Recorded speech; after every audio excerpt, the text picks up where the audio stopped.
Germany has about 20 US nuclear bombs, and with civil disobedience actions, we are finally having 20 complaints at the Constitutional Court.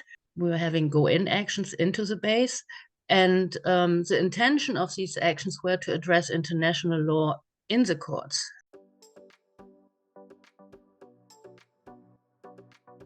Marion is joining us from, although she's currently actually in the United States. I'm not exactly sure where she physically is, but she can tell us that in a minute. But she's gone to the United States because the coming week, the week of the 26th, 27th, is the nuclear ban week, where the United Nations Treaty on the Prohibition of Nuclear Weapons is having the second meeting of the state parties. And so both our speakers will be at that event as part of the general peace movement lobbying entourage that always goes to such things. And we will hopefully meet actually in the United States. But normally Marion is in Germany and has helped to make the campaign in Germany to get rid of the United States nuclear weapons from Germany, an international campaign. There has been a very large international demonstration at Büchel Air Base, where they are currently situated, and there's been an international peace camp and so on. And Marion is going to talk about the challenges faced by the peace movement in Germany and possible implications of that for us here in Scotland, and what we can maybe be thinking about or learning from. So I'm now handing over to Marion Küpker. Thank you. I'm in Wisconsin at the Nukewatch office. I like to go a bit earlier to the US to just get over jet lag. My plan is to give you a little bit an introduction about our German campaign, how we managed it to get Germany into becoming an observer at the first MSP, and actually also Germany gonna be an observer at the second MSP as well. The second MSP is the second state party on the TPNW, which is the TPNW. Treaty on the Prohibition of Nuclear Weapons. Yeah, as you probably know, Germany has about 20 US nuclear bombs, the B-61, or right now it's actually only 16 left.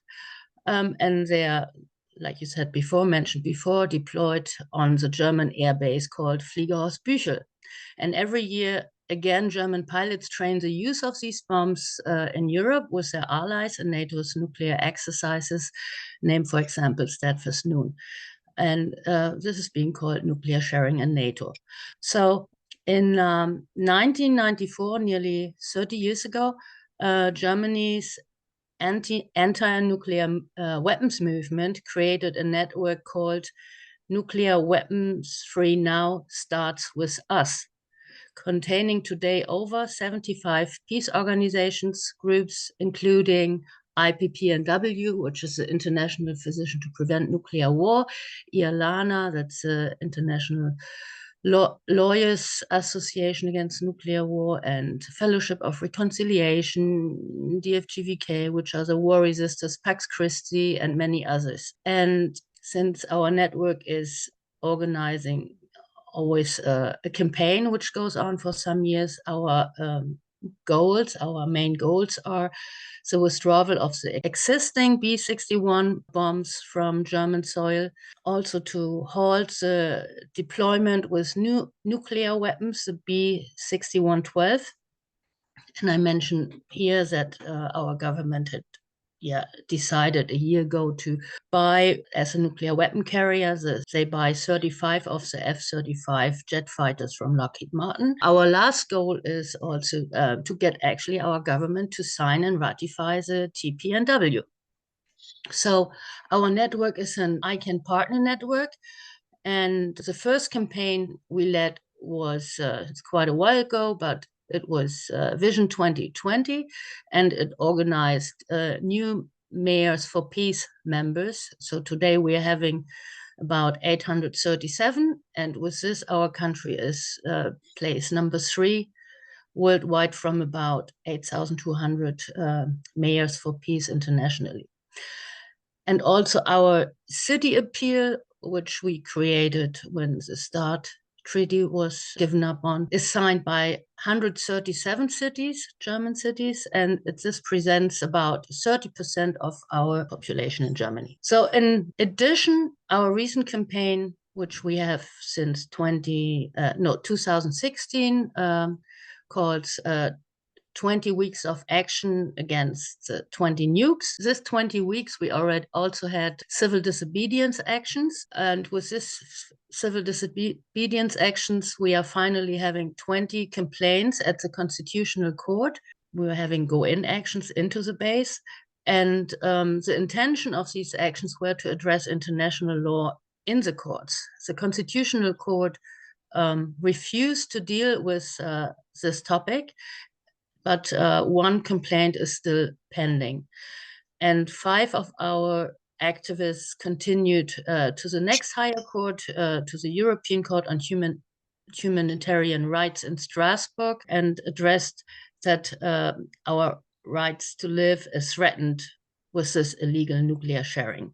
And also that we actually had no proper rights in our defenses in the German courts.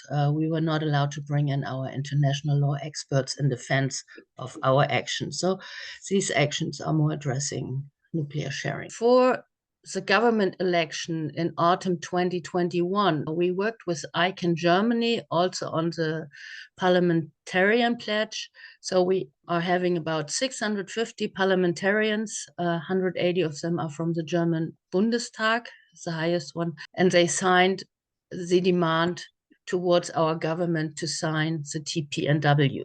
Interestingly, 100% of the left and nearly 100% of the Green Party parliamentarians, they signed this. So we had our government last election, and which was just a few months before the war in Ukraine started.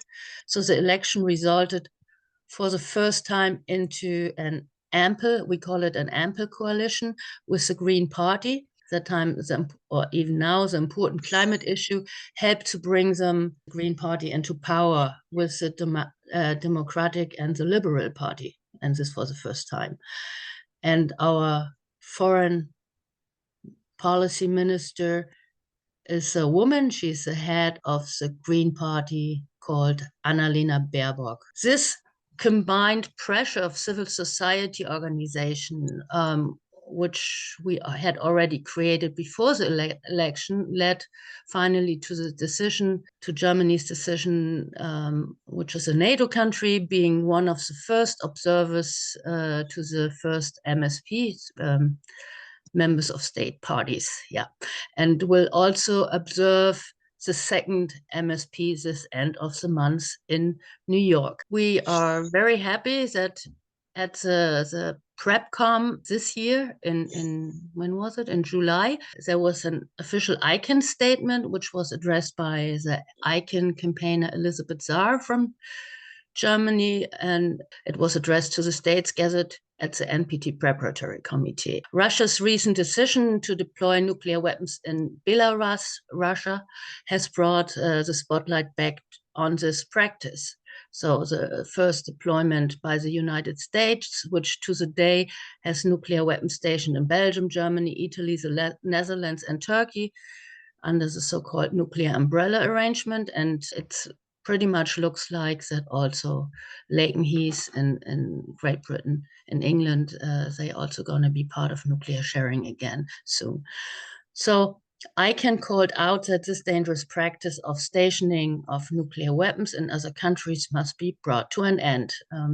This was the first time actually ICANN has named the countries which are being involved. Also, IALANA Germany, together with the US branch of the Lawyers' Committee on Nuclear Policy, addresses the illegality on nuclear sharing at the PrepCom and to the United Nations Human Rights Council. I think what's important to say is that at the last NPT, for example, Annalena Baerbock, she defends the violation of Article 1 and 2 at the NPT because she believes that this NATO sharing would be legal because there was a secret arrangement between Russia prior to the NPT signatory, Russia and the USA. But Ialana and also us, we argue that the Vienna Convention on Treaty actually counts, which means that treaties have to be legally understood the way they are written and not whether they exist, secret agreements beforehand or not. I find important to say for the second MSP, member of state parties, is that it is very important to have as many observers from different states as possible. And I can call it all countries who have not signed to join as observers. And especially now with the war crisis we are having, whether it's Ukraine, whether it's Gaza, whether it's the tension of the possible use of nuclear weapons, it's really important to get through this crisis by actually holding up and making all delegates from all countries aware of that the humanitarian impact is not only too high, a nuclear war would endanger all our lives. I point this out because of knowing that nuclear testing has been taking place, as terrible and disastrous they are, but they have been taking place in deserts and in the water in the Pacific, for example, so they don't increase they don't increase fires which would create a nuclear winter. And by computer simulation, it's known that 10 of the B-61 bombs, which we have in Büchel, would be enough to create a global winter on the Northern Hemisphere for the next 10 years. So that would be total disaster. And also Daniel Ellsberg, he was pointing out what, for example, in Europe, nuclear war, even if it would be in the East, which we all don't want, but that the fallout would have hundreds of million death impact on the Western part of Europe. Basically, what I prepared to tell you now.